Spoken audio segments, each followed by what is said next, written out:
Zamysleli ste sa niekedy nad tým, ako málo toho vieme o slovenskej vede a o ľuďoch, ktorí v nej pracujú? Nebudeme si klamať, často sú prehliadaní. A pritom modelujú budúcnosť. Vyvíjajú a tvoria. Neuvěřitelnou súčasťou vedy sú aj ženy, vedkyne, pre ktoré to však býva o to ťažšie, že sú obvykle nútené vybrať sa medzi vedou a rodinou. Príkladom inštitúcie, ktorá ponúka mužom aj ženám rovnaké príležitosti, je organizácia FunClass v Trenčine. A práve vám bude priblížená práca biologičky Zuzany Nešťákovej, ktorá je súčasťou tohto tímu a ktorej výskum sa dotýka nášho každodenného života viac, ako si dokážeme predstaviť.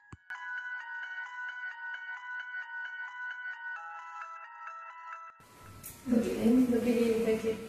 Tak, pani Nešťáková, čím sa zaoberá váš výskum v organizácii FunClass?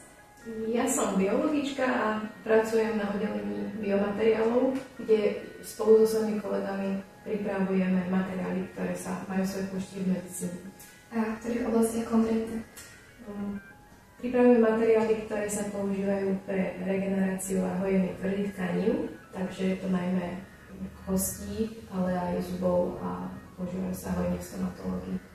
A ako? Neviem si to úplne predstaviť. Rozprávame o tzv. Bioaktívnych materiáloch, bioaktívnych sklách a keramike.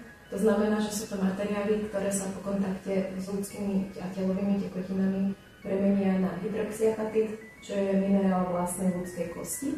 Takže to použitie je naozaj široké práve pri hojení a regenerácii kostí, ale teda aj zubov. A teda, čo týka stomatológie, ako inak sa dá využiť sklo? V stomatológii jeho využitie je široké a je už aj naozaj na komerčnej báze. Okrem toho, že sa používa pri aplikácii a použití ako dentálnych a zubných náhrad a napríklad pri oprave a liečbe zubných kazov a infektov, tak určite ste sa stretli aj so zubnými pastami, ktoré bioaktívne sklo obsahujú, pretože sú práve známe tým, že remineralizujú dentín a riešia teda citlivosť zubov, takže som presvedčená, že bioaktívne sklo veľa z vás má v kúpeľni a ani o tom nevie. Takže práve toto je to, čím sa zaoberá môj výskum. Ďakujeme. A teda posledná otázka, čo by ste odkázali mladým ľuďom na Slovensku? Mladým ľuďom by som odkázala, aby sa vo svete plných Kardashian nebali byť chvíli. To je krásne. Ďakujem za váš čas. Ďakujem aj ja. Dovidenia.